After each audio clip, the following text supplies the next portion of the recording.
Filho, abandona seus pais idosos sem água e comida em um lugar deserto. E o que acontece depois? O carro balança nas lombadas da estrada de terra. Dentro dele, o silêncio pesa mais que o calor sufocante de fevereiro. Helena segura a bolsa no colo com força, os dedos trêmulos brincando com o fecho. Ao seu lado, no banco de trás, seu marido Joaquim olha pela janela, a testa franzida, observando aquela paisagem cada vez mais deserta. O sertão da Bahia se estende ao redor como um mar seco. Mandacaros espinhosos pontuam a terra rachada. Algumas poucas árvores tortas lutam por sombra. O sol do meio-dia não perdoa nada que respire. Maurício, filho único do casal, dirige em silêncio absoluto. Suas mãos agarram o volante com uma tensão que faz os nós dos dedos ficarem brancos. Ele tem 45 anos, mas parece carregar o peso de uma vida inteira de decepções nos ombros curvados. Filho, onde exatamente estamos indo? A voz de Helena sai hesitante, quase pedindo desculpas por existir. Já falei. Uma surpresa. Mas já fazem 3 horas de estrada. Joaquim se inclina para a frente. Isso não parece caminho para lugar nenhum. Maurício não responde. Apenas acelera um pouco mais, levantando uma nuvem de poeira vermelha que cobre tudo. Helena e Joaquim trocam olhares pelo retrovisor. Há algo errado. Muito errado. Eles conhecem o filho há 45 anos. Criaram esse homem. Viram cada fase de sua vida. E nunca em todo esse tempo viram Maurício assim, tão fechado, tão distante, tão assustador em seu silêncio. O carro finalmente para. Não há absolutamente nada ao redor. Apenas a estrada de terra que parece não levar a lugar algum, cercada por quilômetros e quilômetros de vegetação seca. Chegamos, Maurício anuncia, desligando o motor. Chegamos onde? Joaquim olha ao redor, confuso. Não tem nada aqui. É aqui mesmo. Maurício desce do carro. Helena e Joaquim fazem o mesmo, lentamente, suas articulações reclamando, após horas sentados. O calor os atinge como uma parede sólida. Maurício abre o porta-malas. Dentro, apenas 2 mochilas pequenas e uma garrafa de água pela metade. Nada que sugira uma viagem longa, nada que faça sentido. Filho, precisa explicar o que está acontecendo. Helena se aproxima, colocando a mão no braço dele. Você está nos assustando. Maurício se afasta do toque como se queimasse. Estou cansado. Cansado de quê? Joaquim caminha até ficar na frente do filho, bloqueando seu caminho. Do que você está falando? De tudo. De vocês, de ter que sustentar, cuidar, me preocupar. Estou cansado de ser filho. As palavras caem como bombas no silêncio do sertão. Helena leva a mão ao peito, a respiração ficando difícil. Maurício não fala assim. Joaquim tenta manter a voz firme, mas ela treme. Somos seus pais. Exatamente. São meus pais.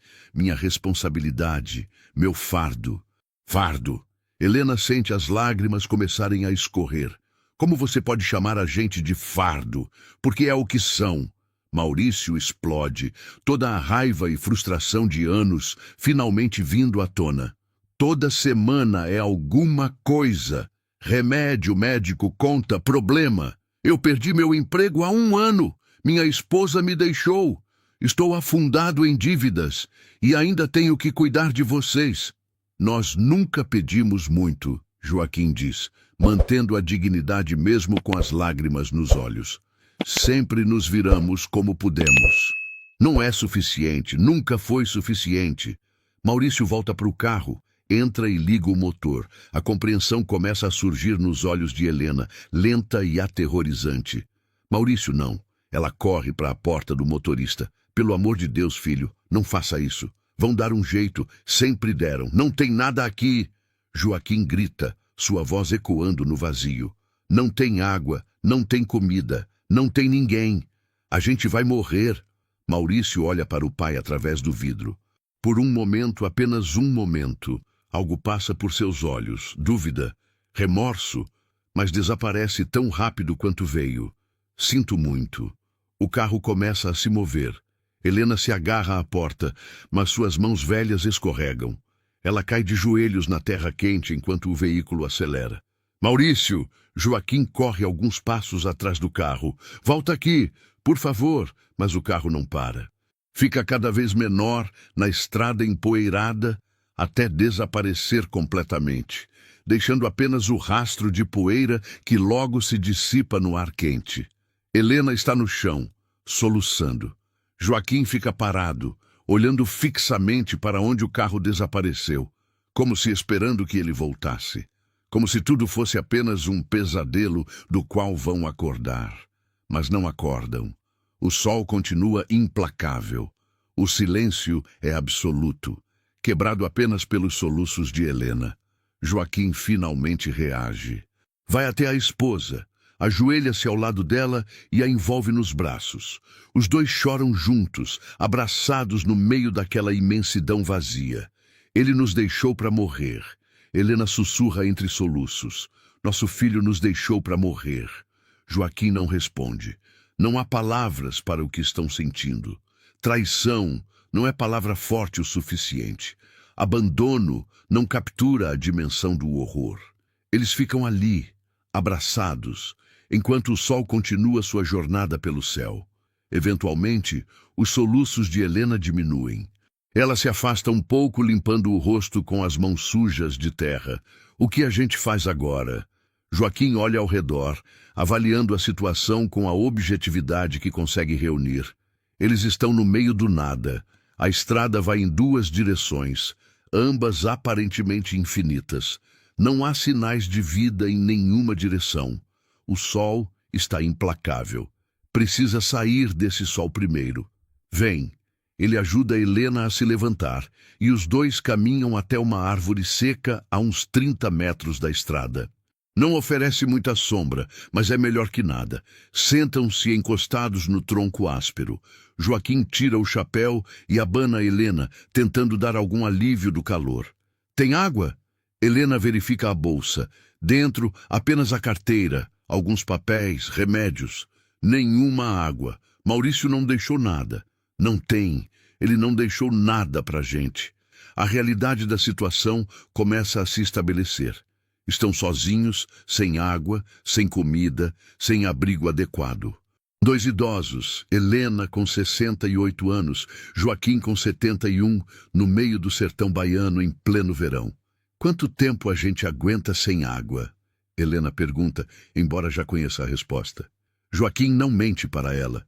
Nunca mentiu em 47 anos de casamento. 2, 3 dias no máximo. Com esse calor, talvez menos. Helena fecha os olhos, absorvendo a informação. Então é isso. Vão morrer aqui. Alguém vai passar. Tem que passar. Essa estrada leva a algum lugar. Mas nenhum dos dois acredita realmente nisso. A estrada parece abandonada há anos, a vegetação invadindo as bordas, buracos e erosões por toda parte. Por que ele fez isso, Joaquim? Helena olha para o marido. A gente sempre foi bom para ele.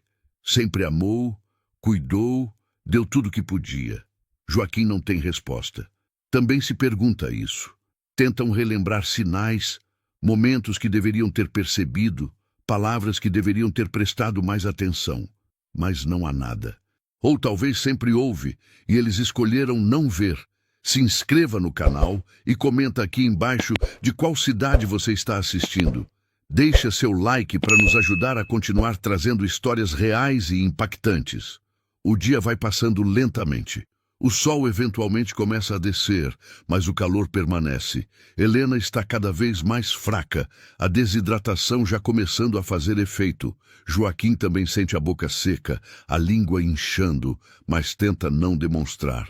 Quando a noite finalmente cai, traz consigo um frio surpreendente. Joaquim tira a camisa e cobre Helena com ela. Ficam abraçados, tentando compartilhar o calor corporal. Joaquim? Sim, meu amor. Se a gente não sobreviver, quero que saiba que foram os melhores 47 anos da minha vida. Joaquim sente um nó na garganta. Não fala assim. A gente vai sobreviver. Mas Helena balança a cabeça. Eu tô com tanto sono, tão cansada. Então dorme. Eu fico de guarda. Helena fecha os olhos e em poucos minutos está dormindo, exausta emocional e fisicamente. Joaquim fica acordado, olhando para as estrelas que cobrem o céu. Nunca viu tantas estrelas. É linda a visão. Em outras circunstâncias, seria mágico. Mas agora é apenas um lembrete de quão pequenos são, quão insignificantes nessa imensidão. Joaquim reza em silêncio, não por si mesmo, mas por Helena, que ela seja poupada, que se apenas um deles puder sobreviver, que seja ela. As horas da noite se arrastam. Joaquim não consegue dormir, cada som no escuro fazendo seu coração disparar. Animais, pessoas, esperança ou perigo. Quando o sol finalmente começa a clarear o horizonte, Joaquim percebe que Helena está com febre. A testa dela queima ao toque. Ele sabe o que isso significa. A desidratação está acelerando. Sem água logo, ela não vai sobreviver ao dia. O segundo dia amanhece ainda mais quente que o primeiro. Helena acorda desorientada, a febre fazendo sua mente vagar. Ela murmura coisas sem sentido, confunde Joaquim com seu pai já falecido há 30 anos. Pai, me dá água. Por favor, pai. Sou eu, Helena. O Joaquim. Mas ela não parece ouvir. Está perdida em suas próprias memórias, em um tempo mais feliz. Joaquim olha ao redor desesperadamente. Precisa encontrar água, precisa fazer alguma coisa. Não pode simplesmente ficar sentado vendo a esposa morrer. Levanta-se com dificuldade, o corpo reclamando de cada movimento. Começa a explorar os arredores, procurando qualquer coisa que possa ajudar. Um cacto, talvez. Ele lembra vagamente de ter lido que cactos armazenam água. Encontra um após alguns minutos de busca. Com uma pedra afiada, tenta abrir a planta grossa e espinhosa. É mais difícil do que imaginou, seus dedos sangrando com os espinhos. Mas finalmente consegue fazer um corte. Um líquido grosso escorre. Joaquim experimenta com a ponta da língua e cospe imediatamente. É amargo, quase tóxico. Não serve. Volta para debaixo da árvore onde Helena está. Ela parece ainda pior, a pele pálida e os lábios rachados. A respiração está irregular. Helena precisa aguentar. Por favor, meu amor. Ela abre os olhos lentamente e por um momento parece reconhecê-lo. Joaquim, tô morrendo, não tô? Não, não vai morrer. Eu não deixo. Mas os dois sabem que ele não tem controle sobre isso. Joaquim é um homem de 71 anos, desidratado, exausto. Não há nada que possa fazer além de segurar a mão dela e rezar. As horas passam arrastadas. O sol atinge seu pico, tornando o ar praticamente irrespirável. Joaquim tenta manter Helena na sombra, mas a sombra é pequena e o calor penetra tudo. Por volta do meio-dia, Joaquim ouve algo. Um som distante, mas inconfundível. Um motor. Ele se levanta rapidamente demais, a cabeça girando. Caminha cambaleante até a beira da estrada, olhando na direção do som.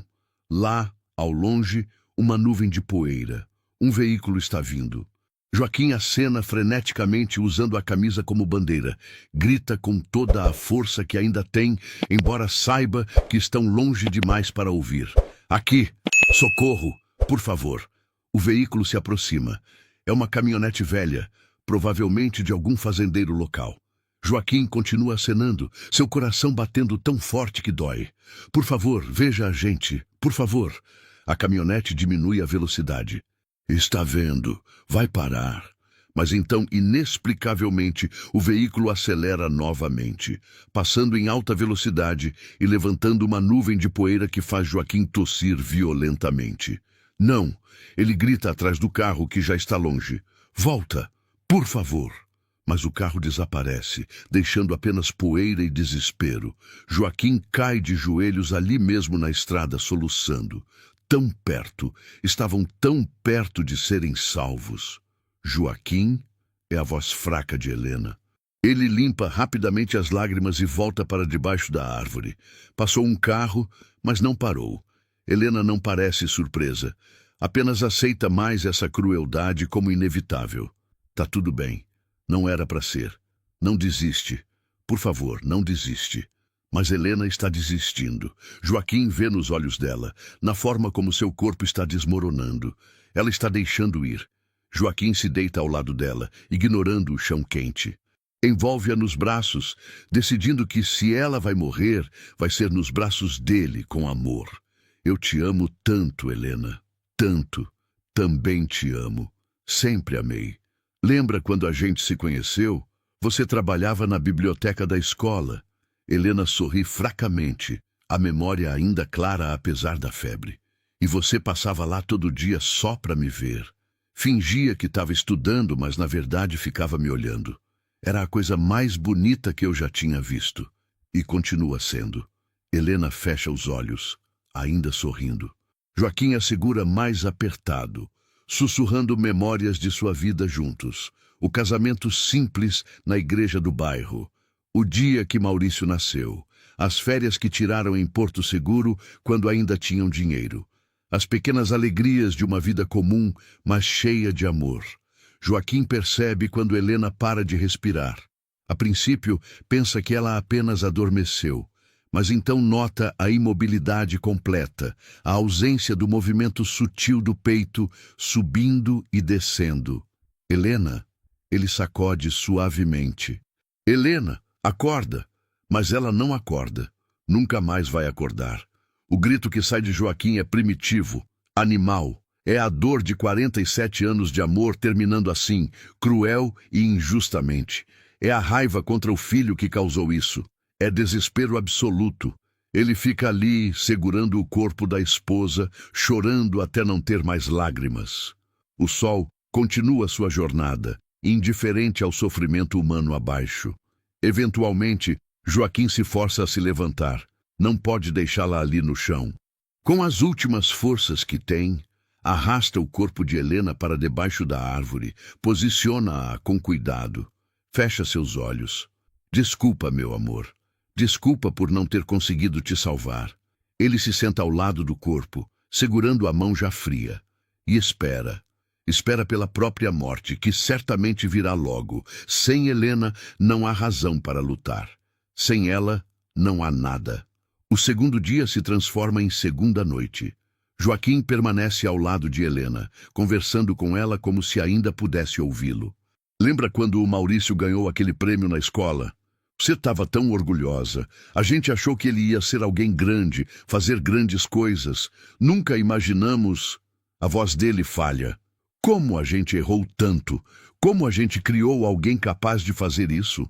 Mas Helena não responde. Nunca mais vai responder. Joaquim sente a própria vida esvaindo.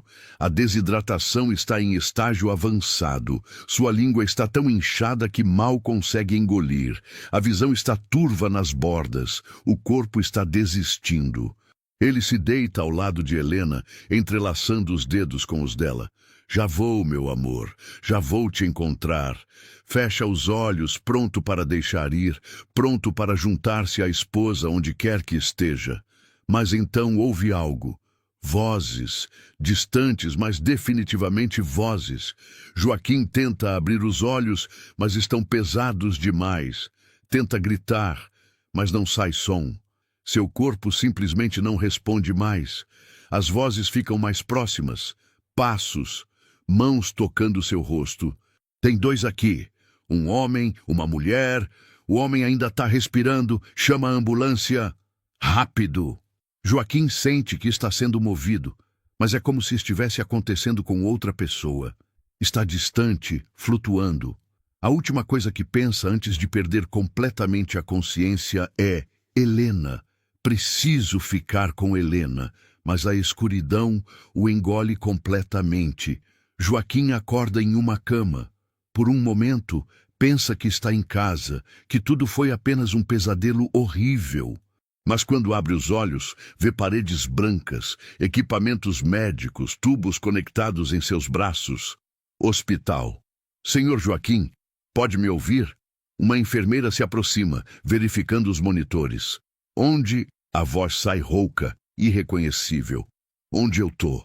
No Hospital Regional de Juazeiro. O senhor foi encontrado desidratado no meio do sertão. Tá aqui há 3 dias. 3 dias! Joaquim tenta processar a informação. Então se lembra. Helena, minha esposa, onde ela tá? A expressão da enfermeira muda. Fica mais suave, mais triste.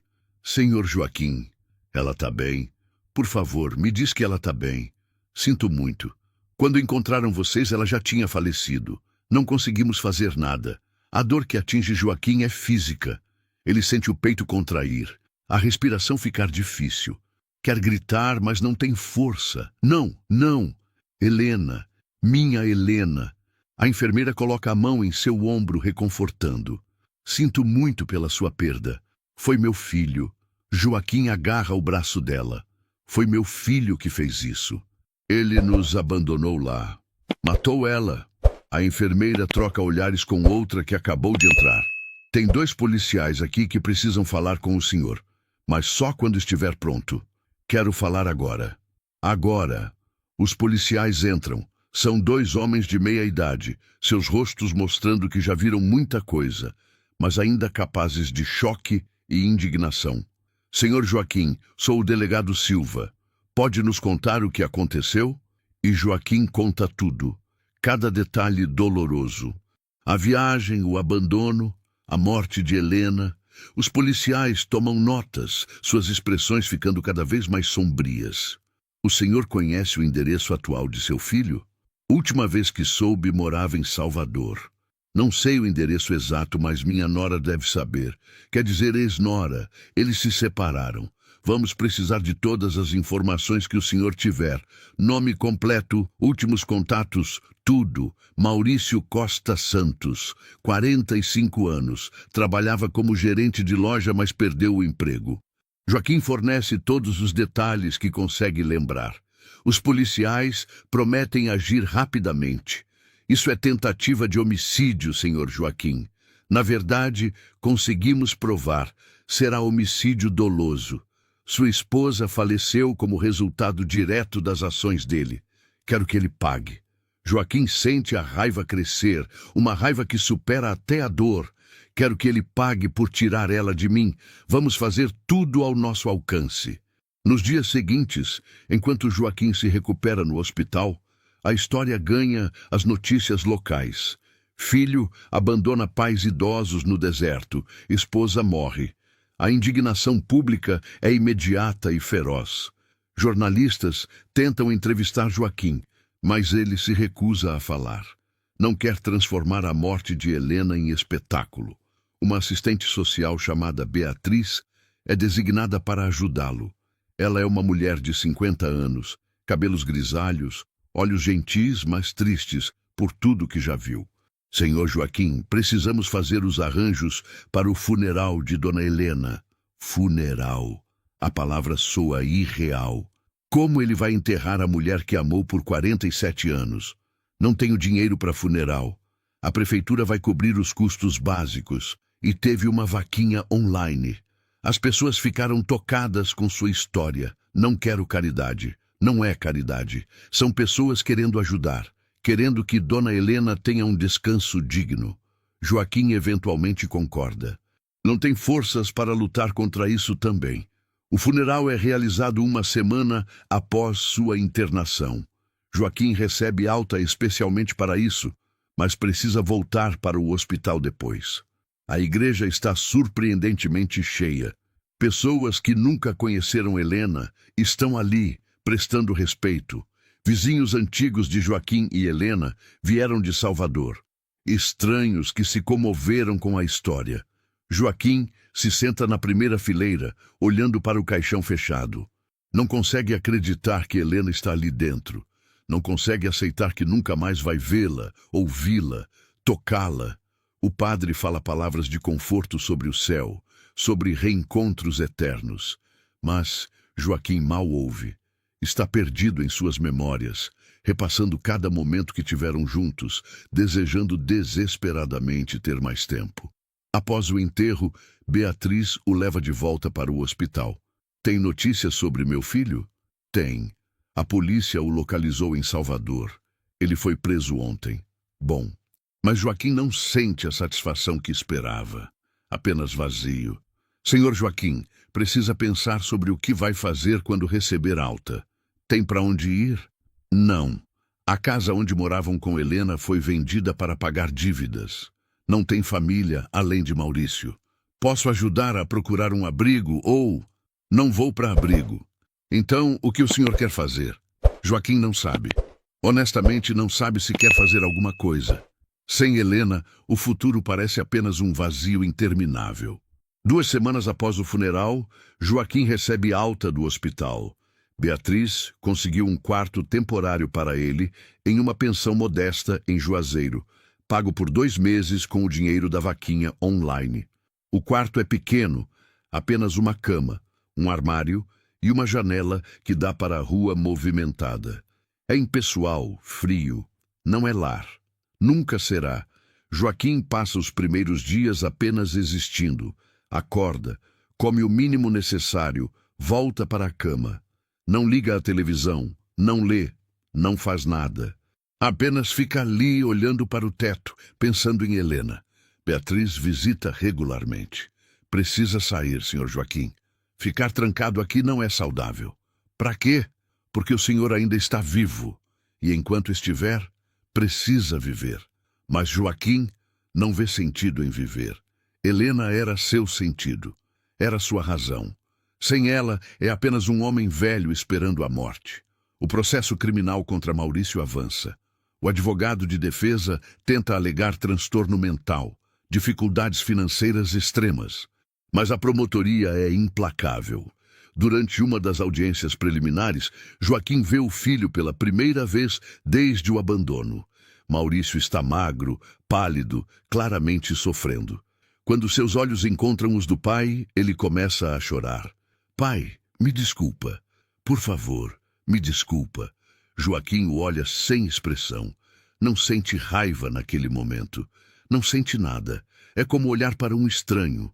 Você matou sua mãe. Eu não queria, mas matou. E agora ela está morta. E eu tô sozinho. O juiz intervém, pedindo ordem. Maurício é levado de volta, ainda chorando, ainda pedindo perdão. Mas perdão é algo que Joaquim não pode dar. Talvez nunca possa. Após a audiência, o promotor conversa com ele. Temos um caso forte, senhor Joaquim. Ele vai pegar no mínimo 15 anos. 15 anos não trazem Helena de volta. Não trazem. Mas é justiça. Justiça. A palavra soa vazia. Nos meses seguintes, Joaquim vai encontrando uma rotina. Não porque quer, mas porque precisa. O dinheiro da vaquinha não vai durar para sempre. Consegue um emprego de meio período como vigia noturno em um supermercado. Não paga muito, mas é suficiente para o aluguel e comida básica. Trabalha das 10 da noite às 6 da manhã, caminhando pelos corredores vazios, verificando portas e janelas. É um trabalho solitário, o que combina com ele. Durante o dia, tenta dormir, mas o sono não vem facilmente. Quando vem, traz pesadelos. Helena chamando por socorro. Ele impotente para ajudar. O carro de Maurício desaparecendo na poeira. Beatriz continua visitando, traz comida caseira, tenta fazer companhia. Precisa fazer terapia, Sr. Joaquim. Isso que passou foi trauma severo. Não vou ficar deitado num sofá falando dos meus sentimentos. Não é assim que funciona. É sobre processar o que aconteceu, aprender a viver com isso. Eventualmente, mais para fazer Beatriz parar de insistir do que por vontade própria, Joaquim concorda. O terapeuta é um homem jovem, não pode ter mais de 35 anos.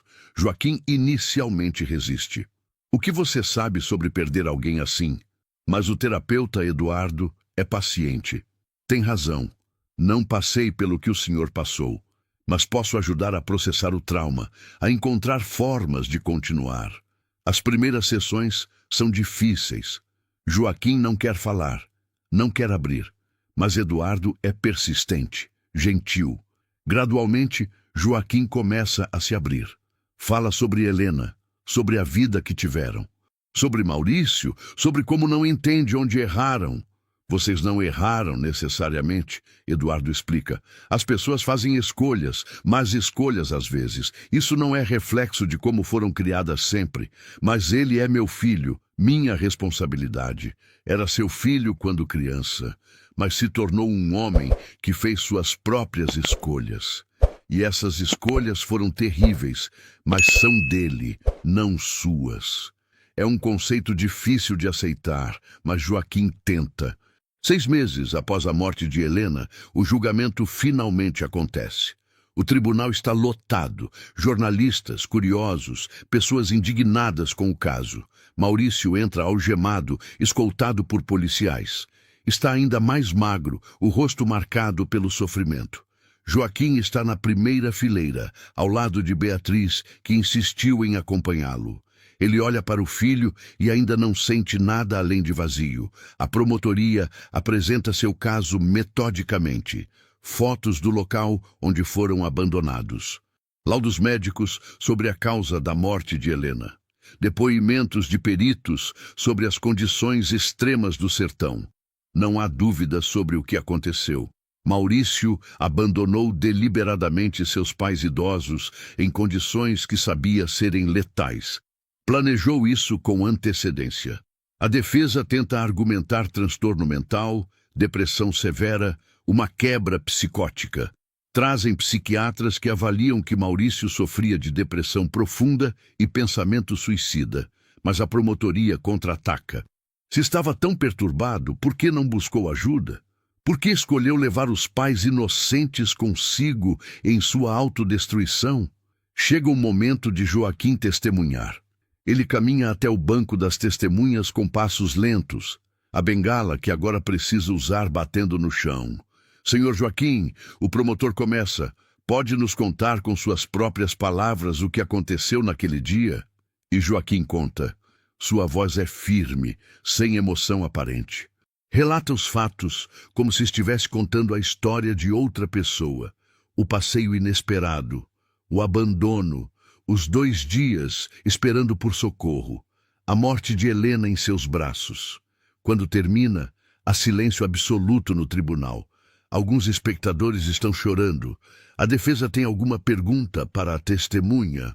O advogado de Maurício se levanta hesitante. Senhor Joaquim, o senhor tinha conhecimento das dificuldades financeiras de seu filho? Sabia que ele tinha perdido o emprego, sim. E vocês dependiam dele financeiramente?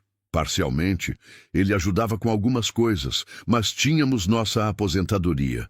O senhor não acha que a pressão de ter que cuidar dos pais, quando ele mesmo estava em dificuldades, possa ter... Joaquim o interrompe, sua voz subindo pela primeira vez. Nada justifica o que ele fez. Nada. Se estava com dificuldade, era só falar. A gente sempre se virou. Sempre trabalhou duro. Mas ele preferiu nos matar a ter uma conversa difícil. O advogado recua, sabendo que perdeu aquele momento. Por fim, Maurício tem a chance de falar. Ele se levanta, tremendo. Pai. Sua voz está embargada. Não tem dia que eu não me arrependa. Não tem hora que eu não pense na mãe, em você. Eu tava doente. Tava vendo tudo escuro. Pensei que estava fazendo. Não sei o que eu estava pensando. Lágrimas escorrem pelo seu rosto. Eu matei minha mãe. Eu sei disso. Vou carregar isso pro resto da vida. E sei que não mereço perdão. Nem seu, nem de Deus. Só queria que você soubesse que eu sinto muito. Tanto. Joaquim o olha diretamente. Seu arrependimento não traz ela de volta. Não muda nada. Eu sei. O júri se retira para deliberar. Voltam 3 horas depois. Culpado de homicídio qualificado e tentativa de homicídio. A sentença é proferida 1 semana depois, 25 anos de prisão. Maurício nem reage. Apenas abaixa a cabeça, aceitando.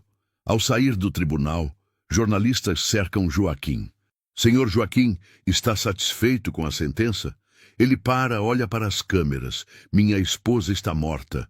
Meu filho está na prisão. Não há satisfação possível nisso. E se afasta, Beatriz, o guiando através da multidão. 1 ano após a morte de Helena, Joaquim ainda trabalha como vigia noturno. Ainda mora no mesmo quartinho da pensão. Ainda existe mais do que vive. Mas algo começou a mudar. Lentamente, imperceptivelmente, ele está aprendendo a continuar.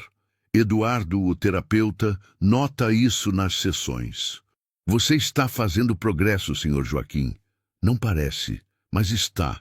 Há um mês você mal saía da cama. Agora trabalha, cuida de si mesmo, está aqui conversando comigo. Joaquim suspira, mas não sinto nada. É como se tivesse um buraco no peito onde Helena costumava estar. É o luto. Vai sempre estar lá de alguma forma, mas com o tempo fica mais fácil carregar. No supermercado onde trabalha, Joaquim conhece outra vigia noturna, Dulce. Ela tem 62 anos, viúva há 3. Trabalha no mesmo turno, mas em outro setor. Eles começam a tomar café juntos durante a pausa das 3 da manhã. Dulce é tagarela, conta histórias de sua vida, de seus netos. Joaquim principalmente escuta, mas é agradável ter companhia. Você é muito quieto, ela comenta uma noite. Não tenho muito o que falar. Todo mundo tem história. Você só não quer contar ainda. E está certa. Joaquim não quer falar sobre Helena, sobre Maurício, sobre tudo que perdeu. Não com uma estranha, por mais simpática que seja. Mas ao longo dos meses, Dulce vai se tornando menos estranha. Ela descobre quem ele é através das notícias antigas, mas não trata diferente. Não vou fingir que entendo pelo que você passou. Ela diz simplesmente, mas se quiser falar, tô aqui. E se não quiser, também tô aqui. É esse equilíbrio que Joaquim aprecia. Dulce não pressiona, não julga. Apenas existe ao lado dele. Beatriz, que ainda visita ocasionalmente, nota a mudança. Você parece melhor. Dulce me faz companhia no trabalho. É agradável. Ela sorri. Amizades são importantes, especialmente agora. Joaquim hesita, depois pergunta algo que está em sua mente há semanas. Maurício pediu para me visitar na prisão. Enviou uma carta. E você quer ir? Não sei. Parte de mim quer nunca mais vê-lo. Outra parte, precisa de fechamento? Talvez. Ou talvez só precise olhar no olho dele e perguntar por quê. Realmente por quê. Só você pode decidir isso. Mas lembre-se, você não deve nada a ele. Se for, é por você, não por ele. Joaquim leva mais 2 semanas para decidir. Finalmente aceita a visita. A prisão é um lugar frio, cinza, que cheira a desespero. Joaquim é levado a uma sala de visitação. Senta-se em uma cadeira desconfortável de plástico, uma mesa de metal entre ele e onde Maurício vai sentar. Quando o filho entra, Joaquim quase não o reconhece. Maurício perdeu ainda mais peso, o cabelo está cortado rente, há uma cicatriz nova acima da sobrancelha. Eles se olham em silêncio por um longo momento. Obrigado por vir, Maurício finalmente diz, a voz rouca. Joaquim não responde. Eu não esperava que viesse. Não depois de tudo. Por que pediu para eu vir? Maurício baixa os olhos para as mãos algemadas sobre a mesa. Porque preciso que saiba que eu lembro. De tudo. Do que a gente tinha antes. De quem eu era. De quem você e a mãe eram. E isso muda alguma coisa? Não. Nada muda o que fiz. Mas eu preciso que saiba que não esqueci. Que lembro da gente acampando quando eu era pequeno. Das histórias que a mãe contava. De você me ensinando a andar de bicicleta. Para quê? Para que eu sofra mais lembrando do filho que você era. Maurício balança a cabeça, lágrimas começando a escorrer. Não, para que você saiba que aquele filho ainda existia quando fiz aquilo. E escolhi apagar ele. Escolhi matar aquela pessoa também. Joaquim sente a garganta apertar. Você quer o quê? Perdão? Não mereço perdão. Sei disso. Só queria dizer que sinto muito. E que se pudesse voltar, se tivesse uma segunda chance, mas não tem. Joaquim se inclina para a frente. Helena está morta. Você destruiu nossa família. E agora quer o quê? Que eu diga que está tudo bem? Não. Maurício quase grita, depois se controla. Não quero que diga que está tudo bem. Porque não tá. Nunca vai estar. Só queria que você vivesse. Que fosse feliz. Que não deixasse o que eu fiz destruir o resto da sua vida também. Joaquim ri, mas é um som amargo. Como eu posso ser feliz sabendo que meu filho matou minha esposa? Não sei, mas a mãe ia querer que você tentasse. Ela ia querer que você vivesse, que encontrasse alguma paz. Não fala dela. Joaquim se levanta bruscamente. Você não tem direito de falar do que ela ia querer. O guarda se aproxima, mas Joaquim levanta a mão, indicando que está controlado. Eu vim aqui procurando, não sei o quê. Uma resposta, talvez. Uma razão que fizesse sentido. Mas não tem. Não tem. Maurício está chorando abertamente agora. Não tem razão boa. Não tem justificativa. Só tinha um homem quebrado fazendo a pior escolha possível. Joaquim o olha por um longo momento. Então é isso. Você está quebrado e Helena está morta. E eu tenho que viver com isso. Sinto muito, pai. Sinto tanto. Eu também. Joaquim se vira e sai sem olhar para trás. No corredor, encosta-se na parede, respirando fundo. Veio procurando respostas e encontrou apenas confirmação do vazio. Mas talvez isso seja uma resposta em si. Não há razão. Não há justificativa. Às vezes, as pessoas apenas quebram e fazem coisas horríveis. E os que ficam precisam encontrar um jeito de continuar de qualquer forma. 18 meses após a morte de Helena, Joaquim percebe que não pensou nela durante horas inteiras. Estava trabalhando, conversando com Dulce sobre alguma coisa banal, e de repente percebe que Helena não estava em seus pensamentos. A culpa vem imediatamente. Como pode esquecer dela, mesmo que por algumas horas? Eduardo o ajuda a processar isso na terapia. Não é esquecer, é curar. É seu cérebro aprendendo a funcionar novamente. Mas parece errado, como se eu tivesse traindo ela. Viver não é trair os mortos, é honrá-los. Helena ia querer que você vivesse. Joaquim sabe que é verdade. Helena sempre foi prática. Ia dizer para ele parar de se martirizar e seguir em frente. Dulce o convida para almoçar em sua casa em um domingo. É a primeira vez em quase 2 anos que Joaquim entra na casa de alguém como convidado. A casa de Dulce é pequena, mas aconchegante, cheia de fotos de família. Seus 2 netos, gêmeos de 5 anos, correm pela sala enquanto a filha de Dulce prepara o almoço. Este é o senhor Joaquim que trabalha com a vovó. Dulce apresenta. Os meninos olham para ele com curiosidade. O senhor é velho. Um deles comenta com a honestidade brutal das crianças. Miguel! A filha de Dulce repreende. Não se fala assim, mas Joaquim ri. É a primeira vez que ri genuinamente em muito tempo. Sou sim, muito velho. Quantos anos? 72. Nossa, é mais velho que a vovó. Durante o almoço, Joaquim se pega apreciando a normalidade disso. Uma família comum, uma refeição comum, conversas comuns. É algo que não tinha há tanto tempo. Depois do almoço, enquanto os outros estão na sala, Dulce e Joaquim ficam na cozinha lavando a louça. Obrigado por me convidar. Obrigada por vir. Dulce sorri. Sei que não é fácil para você estar com gente. Tá ficando mais fácil. Fico feliz. Ela hesita. Depois fala. Joaquim, sei que não é meu lugar, mas você merece ser feliz de novo. Sei que perdeu muito, mas ainda está aqui. Ainda pode ter uma vida. Não sei se sei como. Aprende. Um dia de cada vez. Joaquim considera as palavras. Será que pode? Será que consegue construir algo novo do nada? Nas semanas seguintes, Joaquim tenta. Pequenos passos. Aceita mais convites de Dulce. Começa a caminhar no parque nas manhãs depois do trabalho, em vez de ir direto dormir. Compra um rádio velho e escuta música. São coisas pequenas, insignificantes talvez. Mas para alguém que passou mais de 1 ano apenas existindo, são enormes. Beatriz nota a mudança nas visitas mensais que ainda faz. Você está diferente, mais presente. Tô tentando, pro bem de Helena. Ela não ia querer que eu desperdiçasse o resto da vida me lamentando. Ela ficaria orgulhosa de você. 2 anos após a morte de Helena, Joaquim recebe uma carta de Maurício. Não esperava. Pensou que após aquela visita única não haveria mais contato.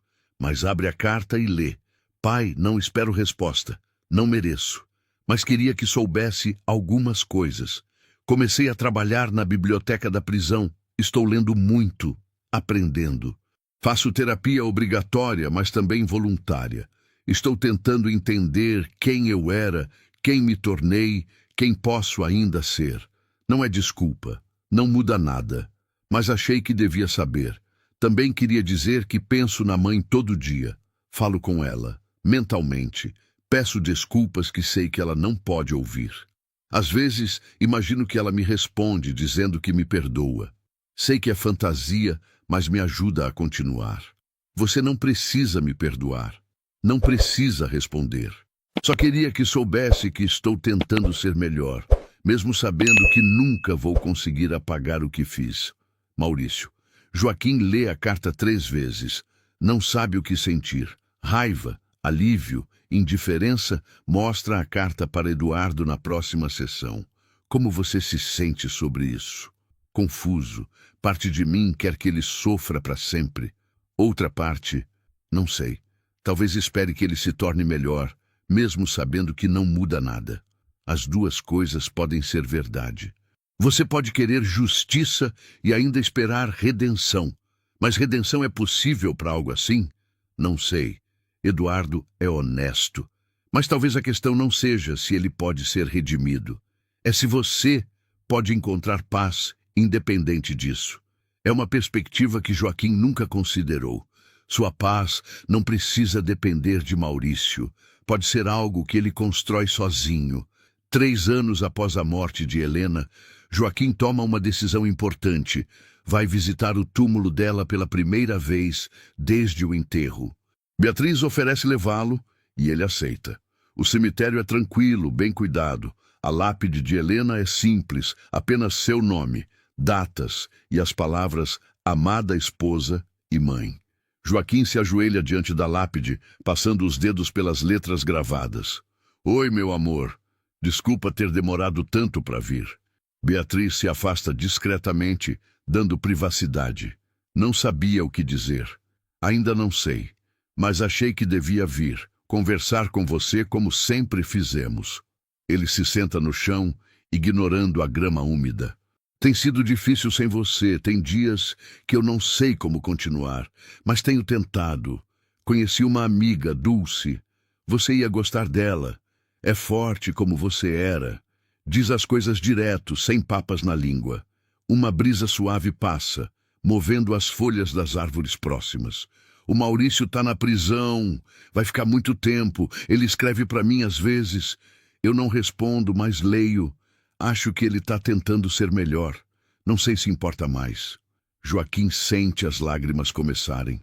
Sinto tanta falta de você, da sua risada, do jeito que você cantarolava enquanto cozinhava, de acordar e ver você do meu lado, de tudo. Ele chora livremente agora. Anos de dor finalmente saindo. Mas vou ficar bem. Eventualmente, porque preciso, porque você ia querer, porque ainda tô vivo e isso tem que significar alguma coisa. Fica ali por quase 1 hora, apenas sentado, sentindo a presença de Helena de alguma forma. Quando finalmente se levanta, sente-se mais leve. Não curado, nunca totalmente curado, mas melhor. No caminho de volta, Beatriz pergunta: como foi? Necessário. Ela sorri. Progresso. Naquela noite no trabalho, Dulce percebe a mudança nele. Aconteceu alguma coisa? Visitei o túmulo da Helena hoje. Dulce coloca a mão sobre a dele. Como foi? Doloroso. Mas bom também.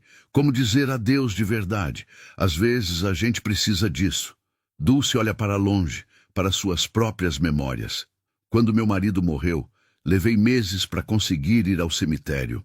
Quando finalmente fui, consegui começar a seguir em frente. É assim que você se sente? Mais ou menos. Não é esquecer. É aprender a viver com a ausência. Joaquim reflete sobre isso. Aprender a viver com a ausência. Talvez seja exatamente isso que precisa fazer. 4 anos após a morte de Helena, Joaquim se aposenta do trabalho de vigia. Está ficando velho demais. O corpo não aguenta mais as noites em pé. Dulce faz uma pequena festa de despedida, convidando os colegas de trabalho. É simples, mas significativa. Vai fazer falta, um dos gerentes diz. Sempre foi confiável. Após a festa, Dulce e Joaquim caminham juntos até o ponto de ônibus. O que vai fazer agora? Não sei. Descansar, suponho. Só isso? Dulce para. Olha para ele diretamente. Joaquim, você tem 75 anos. Passou por tragédia terrível. Mas ainda está aqui. Ainda pode fazer coisas, viver coisas. Como o quê? Sei lá. Hobbies, viagens pequenas, passar tempo com gente. Viver. Joaquim considera. Durante 4 anos, apenas sobreviveu. Trabalhou, existiu, curou parcialmente. Mas viveu? Realmente viveu? Tem razão. Preciso fazer mais que só existir. Então faz. Helena ia querer isso. E Joaquim percebe que sim, Helena ia querer. Ia ficar brava com ele por desperdiçar anos apenas sobrevivendo. Nos meses seguintes, Joaquim começa a realmente viver novamente. Pequenas coisas. Visita museus que sempre quis conhecer. Começa a pintar, algo que fazia quando jovem, mas abandonou. Voluntaria em uma biblioteca local, ajudando crianças com leitura. É Dulce quem sugere o grupo de apoio para pessoas que perderam cônjuges. Acho que ia ajudar você conhecer gente que passou por coisas parecidas. Joaquim hesita, mas eventualmente vai. O grupo se reúne quinzenalmente em uma igreja local. São 8 pessoas, idades variadas, todos viúvos. Cada um conta sua história. Alguns perderam cônjuges para doenças, outros para acidentes. Uma mulher perdeu o marido para suicídio. Quando é a vez de Joaquim, ele conta tudo. A reação é de choque e compaixão. Não consigo imaginar, uma senhora chamada Nilza diz. Perder alguém assim. Mas a dor é a mesma no final. Joaquim responde. Você perdeu e não volta. Outros concordam. É reconfortante de forma estranha estar entre pessoas que entendem a perda de forma visceral. Joaquim se torna frequentador regular do grupo. Faz amizades, compartilha sua jornada, ouve as jornadas dos outros. 5 anos após a morte de Helena, Joaquim recebe uma ligação inesperada. É do diretor da prisão, onde Maurício está. Senhor Joaquim, seu filho está no hospital da prisão. Sofreu uma agressão de outro detento. O coração de Joaquim dispara. Como ele está? Estável, mas machucado. Pediu para ligar para o senhor. Joaquim não sabe o que sentir. 5 anos sem contato, além das cartas ocasionais que nunca respondeu. E agora isso. Vou para aí. Viaja de ônibus até a prisão, um trajeto de 3 horas. O hospital da prisão é pequeno, 4 camas apenas. Maurício está em uma delas, o rosto inchado, um braço engessado. Quando vê o pai entrar, começa a chorar. Não precisava vir. Joaquim se senta na cadeira ao lado da cama. O que aconteceu? Briga. Não foi nada, mas claramente foi algo. O rosto de Maurício está gravemente machucado. Por que brigou? Um cara estava falando da mãe, dizendo coisas horríveis. Eu não aguentei ouvir. Joaquim não sabe o que dizer. Maurício defendeu a honra de uma mulher que ele mesmo matou? Você não tem direito de defender ela. Eu sei. Maurício fecha os olhos, mas não consegui não fazer nada, mesmo sabendo que não tenho direito. Eles ficam em silêncio por um longo momento. Recebi suas cartas. Todas. Maurício abre os olhos, surpreso. Nunca respondeu. Não, mas li. E sei que está tentando ser melhor. Não muda nada do que fiz. Não muda. Joaquim se inclina para a frente. Mas mudança ainda importa. Não para mim necessariamente, mas para você. Às vezes acho que não mereço mudar, que devia só ficar sendo a pior versão de mim mesmo, como punição. Autopiedade não traz ninguém de volta. Mudança real talvez não também. Mas pelo menos é algo. Maurício olha para o pai. Realmente olha. Como você tá? De verdade? Joaquim pensa antes de responder. Sobrevivendo. Alguns dias melhores que outros. Conheci gente, faço coisas. Não sou feliz, não no sentido completo. Mas estou vivendo. Fico feliz. De verdade. Mesmo? Mesmo.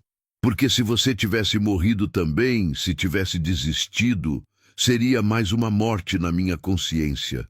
Não é sobre você, eu sei. Joaquim suspira.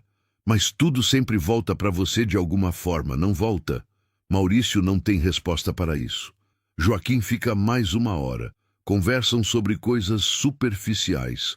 O trabalho de Maurício na biblioteca da prisão. Os livros que está lendo. Nada profundo, nada emocional. Mas é contato, é algo. Ao sair, Maurício chama. Pai! Sim! Obrigado por ter vindo. Joaquim apenas acena e sai. No ônibus de volta, reflete sobre a visita. Não mudou seus sentimentos em relação a Maurício. Não perdoou. Mas talvez, apenas talvez, exista um caminho onde os dois possam existir no mesmo mundo novamente. Não como pai e filho no sentido tradicional, mas como duas pessoas ligadas por tragédia que estão tentando seguir em frente. 6 anos após a morte de Helena, Dulce e Joaquim estão sentados em um banco no parque. É um domingo tranquilo, crianças brincando, casais caminhando. Posso te perguntar uma coisa? Dulce diz hesitante. Claro. Você já pensou em, sei lá, se relacionar com alguém de novo? Joaquim olha para ela surpreso. Como assim? Romanticamente. Você ainda é relativamente jovem. Tem 76 anos, mas é saudável. Não tem que ficar sozinho para sempre. Joaquim nunca considerou isso. A ideia parece uma traição a Helena. Não sei se consigo. Não precisa decidir agora. Só pensa sobre. Às vezes, a gente se prende ao passado sem perceber que o futuro ainda existe. Você está falando de você e eu? Dulce cora levemente. Talvez. Ou talvez de você e qualquer pessoa. Só não se feche completamente. A conversa fica com Joaquim. Ele realmente está se fechando ou está apenas sendo fiel à memória de Helena? Discute isso com Eduardo na terapia. Não há resposta certa. Eduardo explica. Algumas pessoas seguem em frente romântica e é saudável. Outras escolhem não e também é saudável. A questão é, você está escolhendo ou está só com medo? Joaquim reflete. Medo de quê? De esquecer Helena? De substituí-la? Ninguém substitui ninguém. Eduardo continua. Se escolher ter companhia de novo, não significa que Helena valeu menos. Significa que você está vivo e a vida continua. São palavras que Joaquim precisa processar. Não tem respostas imediatas, mas começa a observar Dulce diferente. A forma como ela ri, a gentileza com que trata todo mundo, o conforto que sente na presença dela. Talvez Eduardo esteja certo. Talvez não seja sobre substituir, talvez seja só sobre continuar vivendo. 7 anos após a morte de Helena, Joaquim toma coragem e convida Dulce para jantar. Não como amigos, mas como algo mais.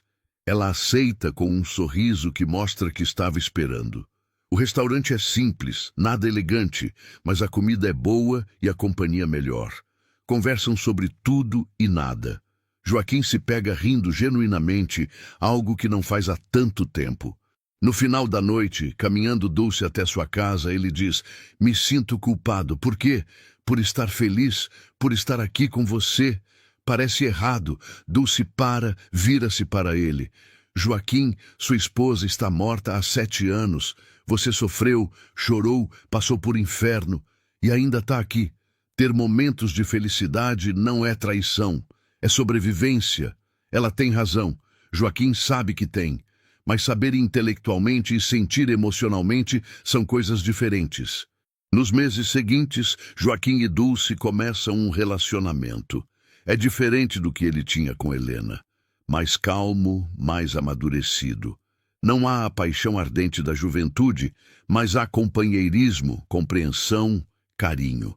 Joaquim continua visitando o túmulo de Helena regularmente. Dulce nunca pergunta sobre essas visitas. Entende que são necessárias. Em uma dessas visitas, Joaquim fala com Helena como sempre faz. Conheci alguém. Acho que você ia gostar dela. É forte, gentil, me faz rir. Não é substituir você. Nunca vai ser. Mas é É seguir vivendo. Espero que entenda. O vento balança as árvores suavemente. Joaquim escolhe acreditar que é Helena dizendo que sim, que entende, que quer que ele seja feliz. 8 anos após a morte de Helena, Maurício recebe liberdade condicional por bom comportamento. Vai sair da prisão após cumprir 1/3 da pena. A notícia chega a Joaquim através de uma carta oficial. Seu primeiro instinto é pânico. Maurício solto. Na mesma cidade, potencialmente. Conversa com Dulce sobre isso. Como você se sente? Não sei. Assustado, talvez. Não dele fisicamente, mas da ideia dele existindo no mesmo mundo que eu de forma livre. Quer se mudar? Não. Não vou deixar ele me expulsar da vida que construí aqui. Então, o que vai fazer? Não sei ainda, mas não vou fugir. Uma semana antes da soltura de Maurício, Joaquim recebe uma ligação dele. É a primeira vez que conversam por telefone em 8 anos. Pai, sou eu. A voz é diferente, mais madura, carregada de peso. Eu sei, queria te avisar pessoalmente que vou sair. Sei pela carta oficial que você já sabe, mas achei que devia ligar. Tá bom. Um silêncio desconfortável se instala. Também queria dizer que não vou procurar você. Não vou aparecer na sua vida. Sei que não tenho direito. Só queria que soubesse que tô vivo. Tô tentando reconstruir, mas longe de você. Aprecia isso. Se algum dia você quiser me ver, me fala. Se não quiser, eu entendo e respeito. Joaquim pensa cuidadosamente antes de responder. Não sei se esse dia vai chegar, mas se chegar, eu te procuro. Tá bom, é tudo o que posso pedir. Maurício é solto em uma terça-feira chuvosa. Joaquim não está lá, não quer estar, mas sabe que aconteceu porque Beatriz, que ainda mantém contato ocasional, manda mensagem avisando. Seu filho foi solto hoje, foi para Salvador, conseguiu emprego em uma ONG que trabalha com reintegração de ex-presidiários. Joaquim responde apenas, obrigado por avisar. A vida continua. Joaquim e Dulce se tornam mais próximos. Ela se muda para o apartamento que ele conseguiu alugar, um pouco maior que o quartinho da pensão. Montam uma vida juntos, tranquila e reconfortante. 9 anos após a morte de Helena, em uma tarde qualquer, Joaquim está no parque quando vê alguém familiar ao longe. É Maurício. Está parado, olhando na direção de Joaquim, mas mantendo distância respeitosa. Não se aproxima. Apenas acena levemente uma pergunta silenciosa. Posso? Joaquim hesita. 9 anos. 9 anos de dor, luto, reconstrução. 9 anos carregando a ausência de Helena. 9 anos odiando, depois não odiando, apenas aceitando. Ele acena de volta. Pode. Maurício caminha devagar, como se temesse que Joaquim mudasse de ideia. Senta-se no banco ao lado do pai, mantendo distância. Oi, oi. Eles ficam em silêncio por vários minutos, apenas observando as crianças brincarem. Eu vi nos jornais que você tem uma companheira agora. Tenho. Dulce, boa pessoa. Fico feliz por você. Joaquim olha para o filho. Maurício está diferente. Mais magro, cabelos grisalhos, rugas profundas. Não parece um homem de 53 anos. Parece muito mais velho. Como você tá? Sobrevivendo. Maurício olha para as mãos. Trabalho na ONG. Ajudo ex-presidiários a se reintegrar. É irônico, eu sei. Por que irônico? Porque eu mesmo não sei se consigo me reintegrar de verdade. Como você se reintegra depois de fazer o que eu fiz? Joaquim não tem resposta. Cada dia é difícil, Maurício continua. Acordo e por alguns segundos esqueço. Depois lembro. Lembro da mãe, de você, do que fiz. E o peso volta. Bom, Maurício olha para o pai, surpreso. Bom, é para ser difícil, é para pesar. Joaquim mantém a voz firme. Você matou minha esposa. Você não merece dias fáceis. Eu sei. Mas Joaquim suspira. O fato de estar tentando, de estar ajudando outros, de carregar isso conscientemente em vez de fugir, isso conta alguma coisa. Conta para você? Não sei. Talvez um dia. Eles ficam ali por mais meia hora, conversando superficialmente. Maurício conta sobre o trabalho, sobre a terapia que ainda faz, sobre os pesadelos constantes. Joaquim conta sobre Dulce, sobre o grupo de apoio, sobre aprender a viver novamente. Quando Joaquim se levanta para ir embora, Maurício pergunta: "Posso te ver de novo?" "Não com frequência, só às vezes." Joaquim pensa: "Manda mensagem antes. Se eu estiver pronto, eu respondo." "Obrigado, pai. Por isso, por não me mandar embora. Não fiz por você. Fiz por mim, para provar que posso estar no mesmo espaço que você, sem desmoronar. Ainda assim, obrigado." Joaquim vai embora, o coração pesado, mas não quebrado. É progresso. Doloroso, difícil, mas progresso. 10 anos após a morte de Helena, Joaquim está sentado no mesmo banco do parque onde tudo começou. Não está esperando Maurício desta vez. Está apenas aproveitando a manhã tranquila. Seu celular toca. É uma mensagem de Maurício: "Posso te ver hoje?" Joaquim hesita, depois responde: "Às 3 no parque." Nos últimos meses, esses encontros se tornaram mensais. Nunca fáceis, sempre carregados de tensão e memórias dolorosas. Mas acontecem. Maurício chega pontualmente. Traz 2 cafés, uma tentativa de normalidade que Joaquim aprecia mesmo que não admita. "Obrigado." Joaquim aceita o café. Eles bebem em silêncio por alguns momentos. "Queria te contar uma coisa." Maurício diz finalmente: "Conheci alguém." Joaquim olha para ele surpreso. "Uma mulher?" "Sim. Ela trabalha na ONG também. Sabe tudo sobre mim, sobre o que fiz. E ainda assim, ela quis conhecer quem eu sou agora." "Como você se sente sobre isso?" "Culpado, como sempre.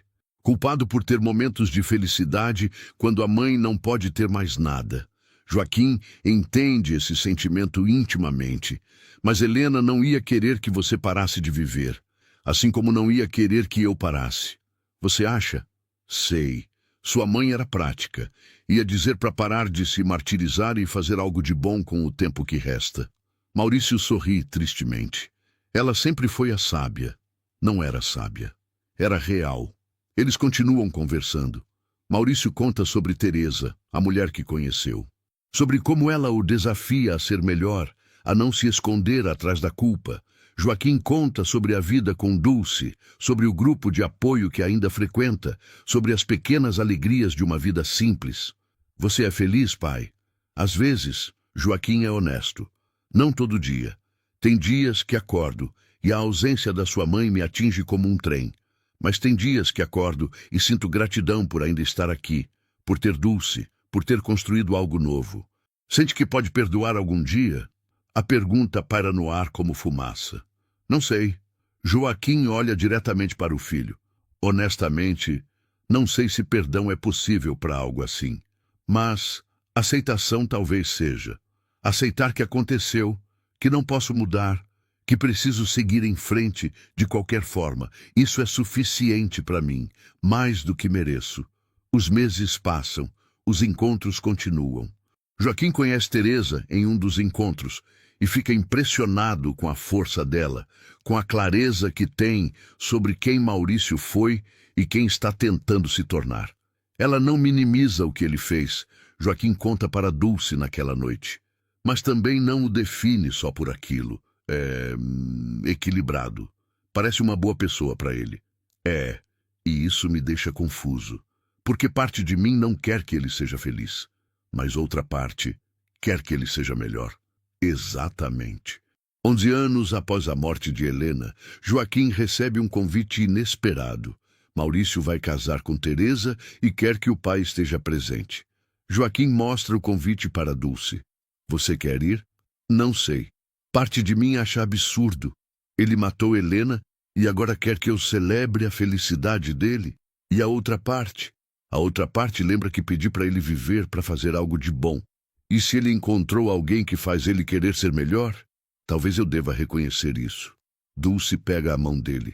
"Não tem resposta certa, só a que parece certa para você." Joaquim leva dias para decidir. Conversa com Eduardo, que ainda vê ocasionalmente. Conversa com pessoas do grupo de apoio. Todos têm opiniões diferentes. Finalmente, numa manhã, ele liga para Maurício. Vou estar lá. Sério?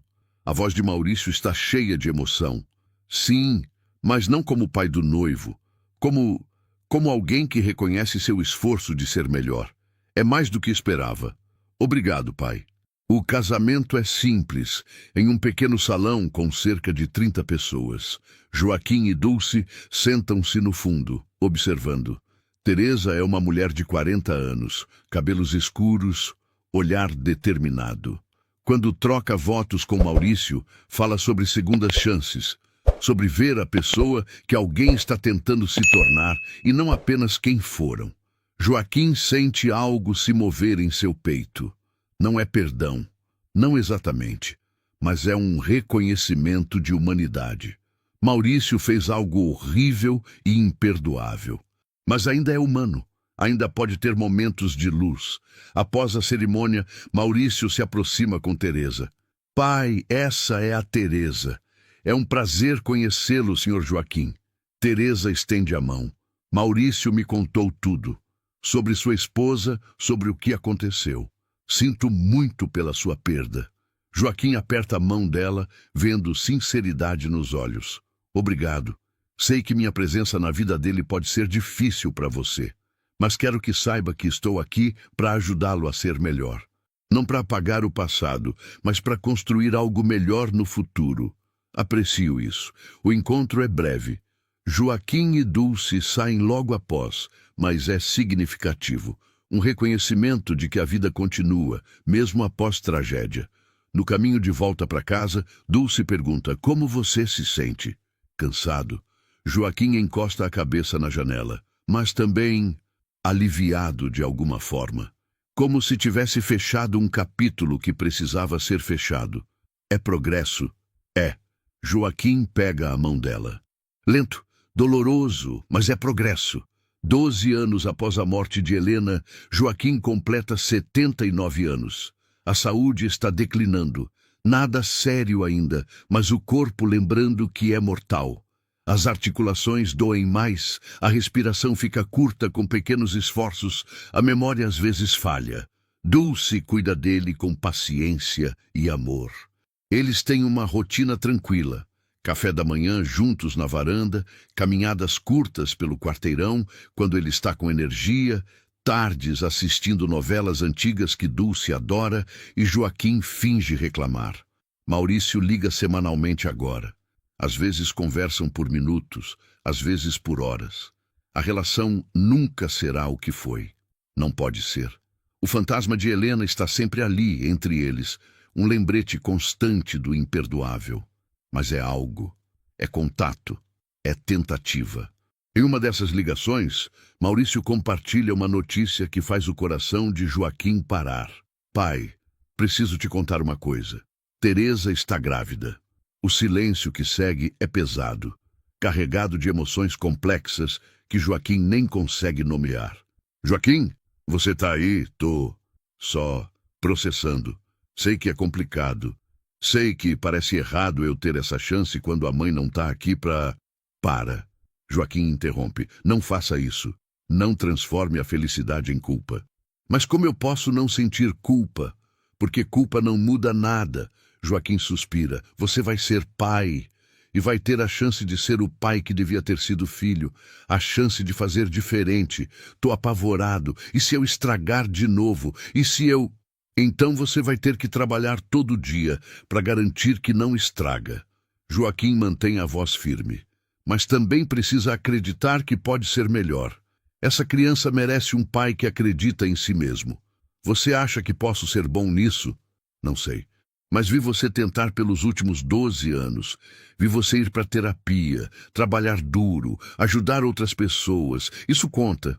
Obrigado, pai, por não desistir de mim completamente. Não fiz por você, fiz por aquela criança. Toda criança merece ter um avô, mesmo que esse avô não saiba bem como ser avô de novo. Após a ligação, Joaquim fica sentado em silêncio por longo tempo. Dulce o encontra assim, olhando para o nada. Notícias ruins? Não.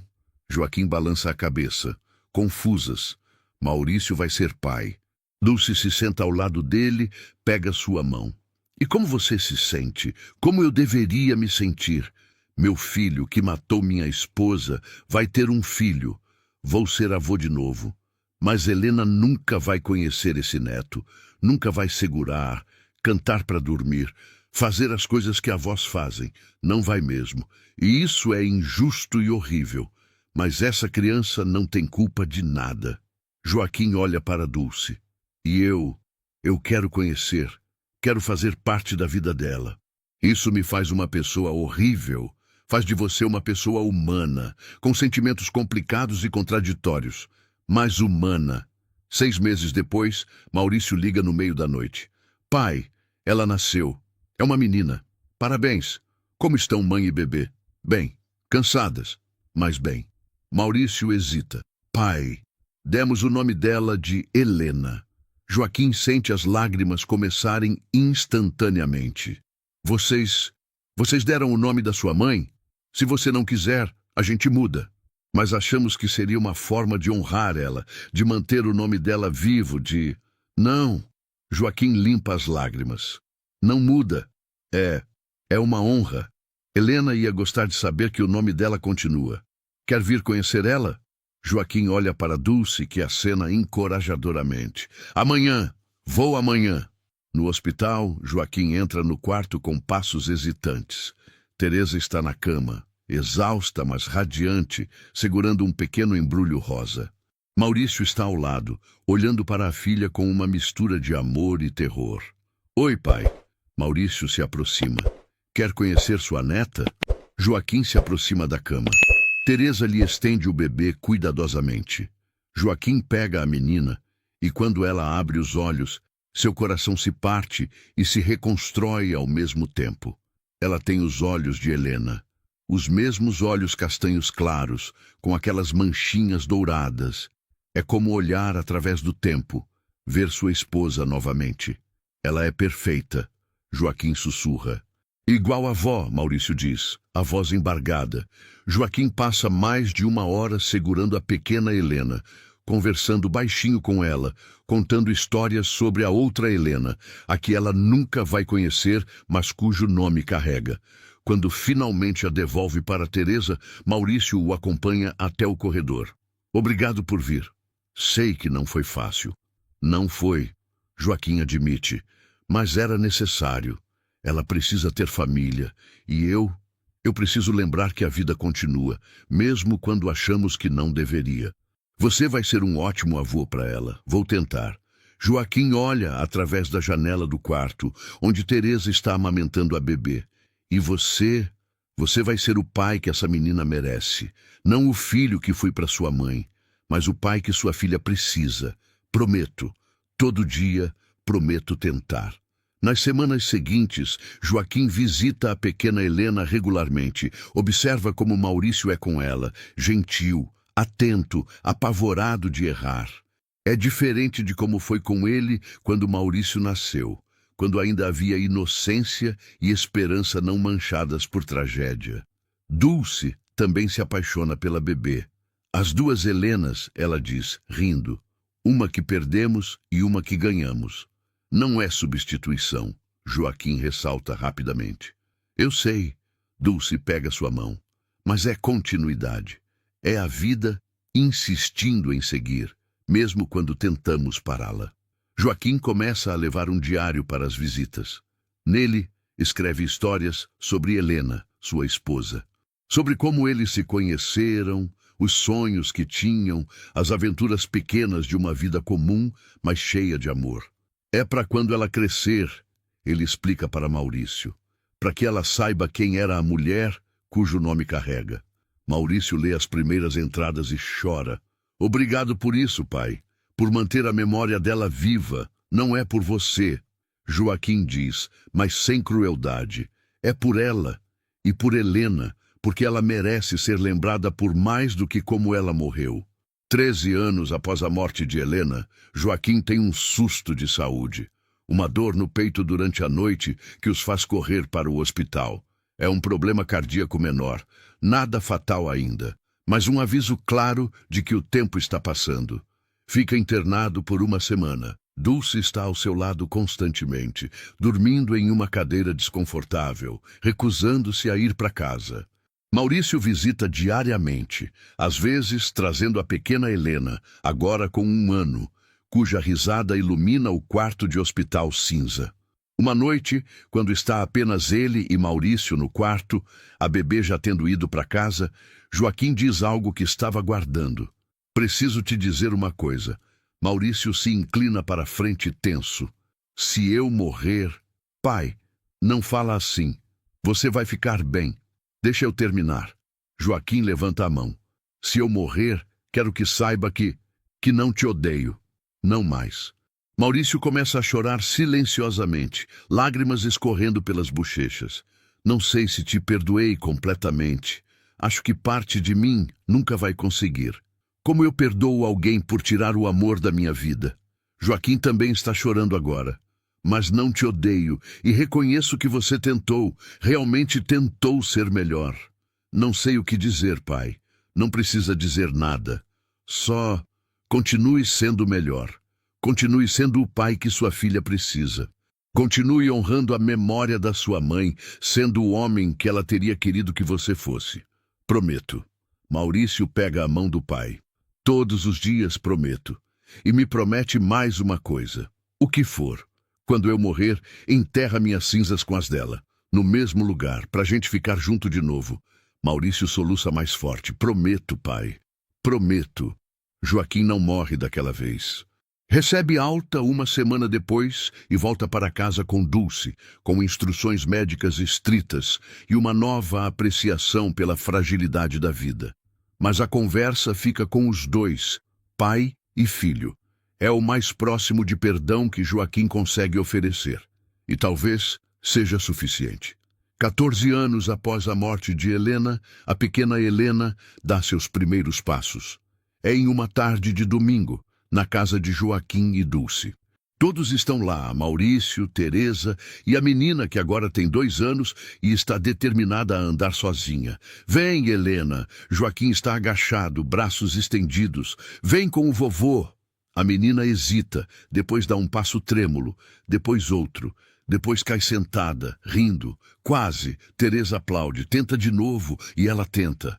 Várias vezes caindo, levantando, tentando novamente. Até que, finalmente, com uma expressão de determinação intensa no rostinho, ela caminha os 5 passos até Joaquim, que a pega nos braços, rindo e chorando ao mesmo tempo. Você conseguiu. Que menina esperta. Maurício está gravando tudo no celular, também com lágrimas nos olhos. Joaquim olha para o filho e, pela primeira vez em 14 anos, sorri para ele. Um sorriso genuíno, sem peso, sem dor. Só um momento de alegria compartilhada. Mais tarde, quando Maurício e a família já foram embora, Joaquim e Dulce estão sentados na varanda, o sol se pondo. Você tá bem? Dulce pergunta. Tô. Joaquim pega a mão dela. Pela primeira vez em muito tempo, realmente tô. O que mudou? Não sei. Talvez seja só aceitar que a vida é complicada, que podemos carregar dor e alegria ao mesmo tempo, que posso amar Helena para sempre e ainda ter espaço para amar essa neta, que posso nunca perdoar totalmente Maurício, mas ainda reconhecer que ele está tentando. É uma sabedoria que custou caro, custou tudo, mas aqui estou. 15 anos após a morte de Helena, no aniversário da morte dela, Joaquim vai ao cemitério. É um ritual anual que nunca perdeu. Mas desta vez, Maurício pergunta se pode ir junto. Joaquim hesita, mas concorda. Chegam ao túmulo de Helena. A lápide está bem cuidada. Flores frescas que Joaquim trouxe na semana anterior ainda estão ali. Joaquim trouxe novas, rosas brancas, as favoritas de Helena. Maurício fica para trás, enquanto Joaquim se aproxima. Ajoelha-se, coloca as flores. Oi, meu amor, mais 1 ano sem você. Ainda dói, todo dia. Mas hoje trouxe alguém comigo. Ele faz sinal para Maurício se aproximar. O filho vem, hesitante, e ajoelha-se ao lado do pai. Mãe, Maurício começa, a voz tremendo. Sei que não tenho direito de estar aqui. Sei que não mereço nem falar seu nome depois do que fiz. Joaquim coloca a mão no ombro do filho, silenciosamente dando permissão para continuar. Mas queria que soubesse que sua neta tem seu nome. E ela é linda, mãe. É esperta, engraçada, determinada, tem seus olhos. E todo dia, quando olho para ela, penso em você, no que perdi, no que te tirei, no que o mundo perdeu quando você se foi. Maurício está chorando abertamente agora. Não tem dia que eu não deseje poder voltar. Não tem noite que eu não sonhe que fiz diferente. Mas não posso. Então tudo que posso fazer é tentar ser digno da segunda chance que me foi dada. Tentar ser o pai que você merecia ter como filho. Ele beija a lápide com reverência. Sinto muito, mãe. Sinto tanto. E vou passar o resto da vida tentando fazer você sentir orgulho, mesmo sabendo que nunca vou conseguir realmente. Joaquim também beija a lápide, depois levanta-se, ajudando Maurício a se levantar. Ela ouviu. Joaquim diz suavemente: "Você acha?" "Tenho certeza. E acho. Acho que ela te perdoaria, mesmo que eu ainda esteja aprendendo como. É a primeira vez em 15 anos que Joaquim admite a possibilidade real de perdão. Não é perdão completo, não é esquecimento, mas é abertura, é esperança, é cura, lenta, mas real. Eles saem do cemitério juntos, pai e filho, unidos por tragédia, mas tentando finalmente encontrar paz. Naquela noite, Joaquim está deitado ao lado de Dulce. Ela está dormindo, respiração suave e regular. Ele olha para o teto, pensando em tudo que viveu, tudo que perdeu, tudo que reconstruiu. 15 anos. 15 anos desde que perdeu Helena da forma mais cruel possível. 15 anos de dor tão intensa que às vezes achava que não ia sobreviver. 15 anos aprendendo a respirar de novo, a rir de novo, a viver de novo. E agora? Agora ele tem Dulce, que o ensinou que é possível amar de novo sem trair a memória do primeiro amor. Tem uma neta que carrega o nome de sua esposa e, com ela, a esperança de um futuro melhor. Tem um filho que, apesar de tudo, está tentando ser melhor. Ainda sente a ausência de Helena todos os dias. Ainda tem momentos em que a dor é aguda, insuportável, quando vê algo que ela amaria ou quando sonha com ela. Mas também tem momentos de paz, de alegria até. Momentos em que consegue lembrar dela com amor em vez de apenas dor. Aprendeu, nestes 15 anos, lições que custaram tudo. Que é possível carregar trauma imenso e ainda viver. Que é possível não perdoar completamente alguém e ainda seguir em frente. Que é possível perder tudo e ainda encontrar razões para continuar. Que a vida, mesmo quando brutalmente injusta, ainda vale a pena ser vivida. Não é a vida que escolheria, nunca seria. Dada a opção, escolheria Helena viva, envelhecendo ao seu lado, conhecendo a neta, rindo na varanda. Mas essa opção não existe. Existe apenas a realidade que tem. Ela se foi, ele ficou e construiu algo novo das cinzas da tragédia. Joaquim fecha os olhos, a mão encontrando a de Dulce no escuro. Amanhã será outro dia. Haverá desafios, haverá dores, haverá memórias difíceis. Mas também haverá o sorriso da pequena Helena, o café da manhã com Dulce, a satisfação de ter sobrevivido a algo que deveria tê-lo destruído. E isso, depois de tudo, é vitória.